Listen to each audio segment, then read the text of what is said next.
Guys, papakita ko lang sa inyo. Ito, nakatatlong resibo na si customer. Ito yung unang pinagawa niya. Ito yung una, November. At tinupi ko na yung ano. Walang details dito ng shop para ano lang din. So, ito, pinagawa niya umabot ng 7,000. Tapos, binalik niya November, binalik niya na December. Ito, doon pa rin to. Ibang shop naman na to. Ibang shop naman to. Okay, anong concern mo dito sa pangalawang shop na to? Hindi siya connected dito. Magkakaibang shop na yan? Pero hindi siya connected sa huling ginawa. Pareho lang. Bakit? Lining kasi to eh. Ito, nagpalit din naman sila dito, hindi lang nailista eh. Pero may nakalista na timing chain dyan. Wala eh. Hindi kasi una, pinagawa mo dahil nga tumalon, tapos ito na yung nangyari. Tapos, maingay pa rin yung pinagawa mo. Yung dito, Dinala mo na dito. naiwan yung dulo nung pensioner. Oo nga. Kaya pinagawa ko dito sa iba. January 30. Pinagawa Bago mo pala sa iba. timing chain, no? Oo nga. So ganito, kasi hindi naman to pang sa ibang shop. Kasi ito sir, hindi mo binalik sa kanila nung maingay pa rin. Ang tatapang nga eh. Bakit? Ito yung sinabi mo pinabarangay mo. Oo, sila pagalit yan kaya hindi na bumalik eh. Bali pinapaback job mo kasi maingay. Naiwan yung May naiwan na something sa dulo loob. ng pensioner sa loob. Ang gusto nila pakasin ulit, panibagong bayad na naman daw. Panibagong labor, pero same month lang yun. Oo, nung November din yun. Dapat back job yun, di ba? Yun nga.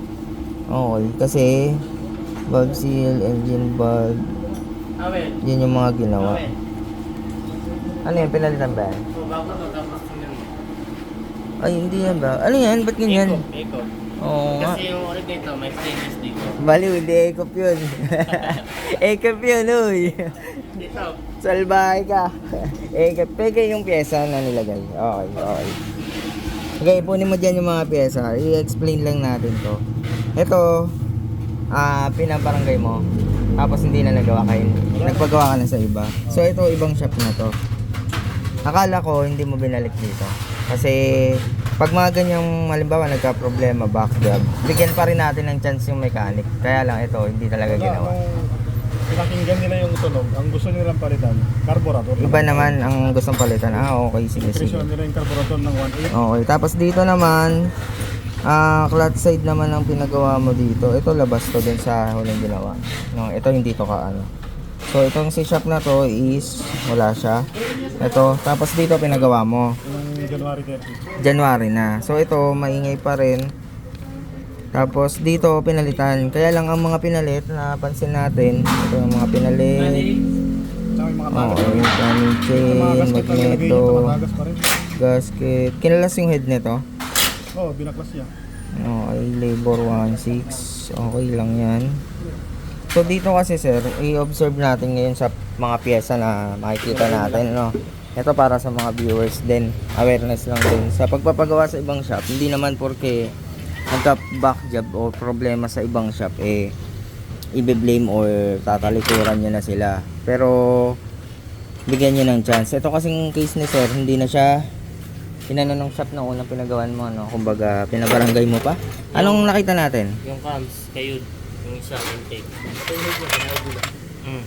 Yan o, tingnan mo. Sa loob. Yan. Ay, oo, yung gitna. Ayan. Okay. Hindi. Ganito. Kasi nagkaroon ng problema siya, natalunan siya eh. Hindi kaya nagka-apekto yun. Baluktot yung bulb mo. No? Dalawa. Okay. Okay. Tapos, nung pinagawa mo, maingay pa rin. Eto, hinasa na lang nila.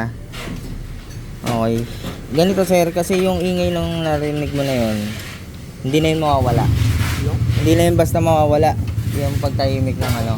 Kung sobrang ingay, hindi kasi natin nakita kung gaano kaingay. Sobrang ingay ba nito? Yung unang pinagawa.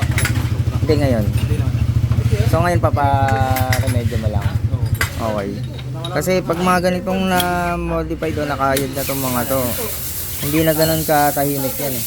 Ganun talaga ang katotohanan dahil nga, itong mga pyesa nito, hindi na siya ganun ka 100% na intact. Kita niya yan eh. Okay. Okay. Tama focus. Bayaan mo na. Ibang pyesa na ito, timing tune na ito pinalitan. Okay na yan. Maingay pa rin. Na-double check mo yung ano, yung clearance nito. Maluwag. Tapos naka manual tensioner pa. Oh, ayun nga. Ayun, nakita ko na yan. Ang gagawin natin dito, sir, is babaguhin yung setting dito. Itatama mo yung clearance, tapos babalik sa stock yung tensioner. Tapos do-double check tong mga to, sir, kung intact siya. Kasi ganun din naman ang ginagawa namin pag kayod na to. Kung walang budget na pamalit sa mga ganito, nire-remedyohan. Pero ina-advise namin na hindi siya tatahimik lang ganun. Nakagaya nung walang tama, 'di ba?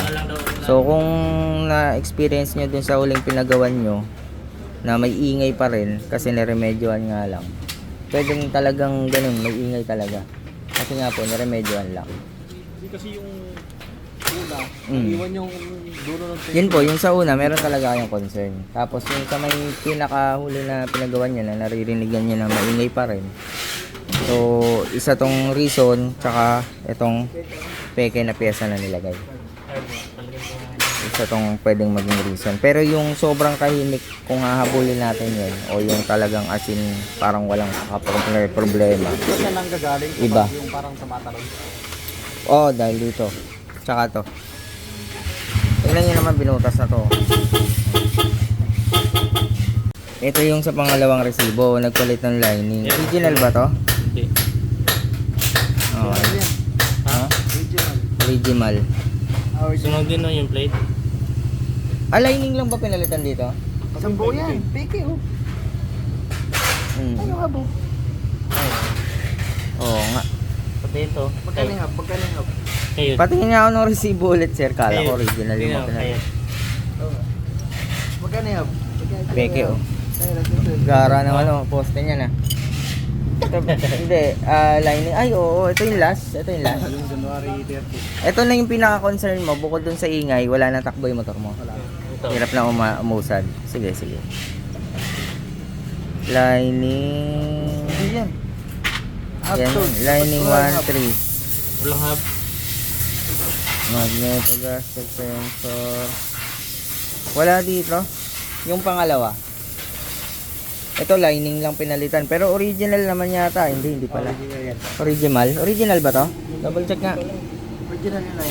Oo, pang Pero carb. sunog na. Pang carb. Oo. Iba pala yung sa ano, sa FI. Okay. Ito yung December. Ito yung pinalitan na peke. Hub. May hub. Oo. Meron nga. Ano to? Oil filter. Hindi ito. Yan. Castrol. Ah, okay. Langis. Hub. Ayan o. Fake ito eh. Pati yan. Baka pares na yan dito sa hub na Oo. presyo. Pero peke. Fake ito eh. So, palitan na lang natin, sir. Medyo mapapagastos ka lang talaga dito. Kasi original yung nilalagay namin. Kaya naglalagay ng aftermarket pagdating sa mga ganyan. Siguro lagi susunod. Itong hub tsaka pressure and pressure plate. Yan, papalitan natin yan. Tsaka yun, oh. Balik lang natin yung spring. Yung lining, check natin kung okay pa yung ano niya, yung kapal niya. So, yun muna. Ayan, bago na.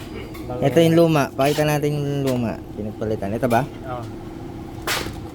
Magkaiba. See the difference. Dito pa lang kita na. Oh. Yung ano, marking na. At saka yung quality rito. Ang laki ng pinagkaiba. Ayan ang malayo-malayo, oh. Ito yung... Parang balon, eh. Ito yung bago. Ito yung bago. So, ayan lahat ay SGP ang ilalagay natin. Ayan guys, oh. Ito na yung original. Makikita nyo yung original, nandito yung markings niyan. Yung palatandaan. Ito ay nakalagay Z1 lang. Ayan. Ekep. Lalo na to, tsura na ito. Ito yung original, guys. Diba? Tapos lining. Lining. bagong lining. Tapos mga pressure plates. Yan, kailangan natin palitan. Kasi kung pagbabasehan lang natin condition nito, wala na talaga. Ayun o. Sliding yan eh.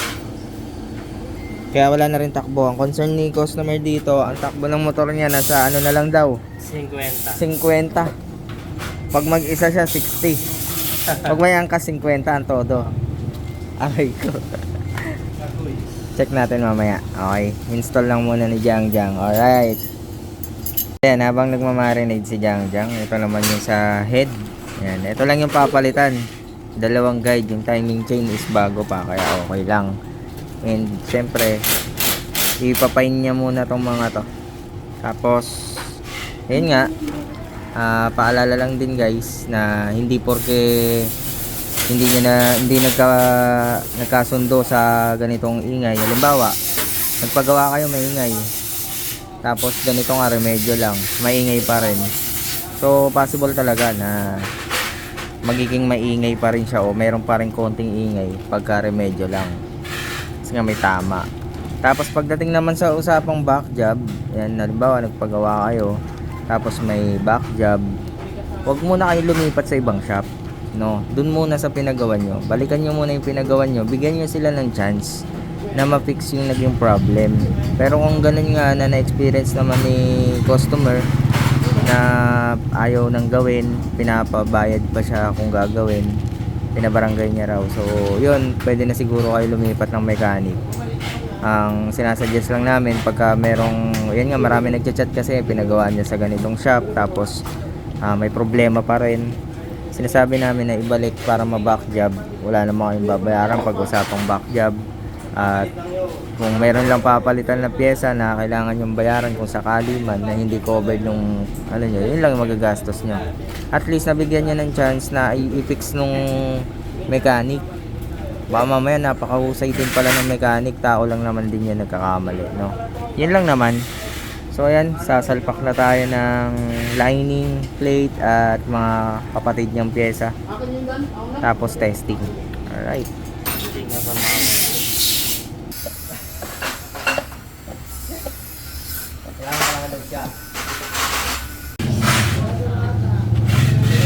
All set na to, Jang. All set na. Ano na lang dinagdag mo? Spark plug cap. Tsaka palit ng carb. Okay, okay. Okay, start na yan guys. Ayan.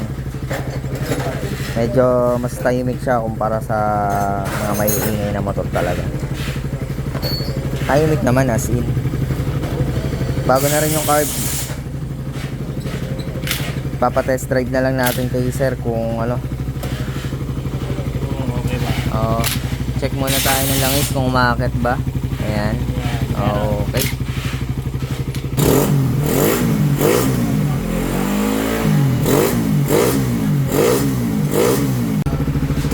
Okay, carb tuning, adjustment ng hangin, air and fuel para mas maging stable yung menor tsaka mas maganda ang performance. Okay, 28mm carb yung pinalit natin, palyado na yung stock niya. So ayan, all good na to. Test drive na lang.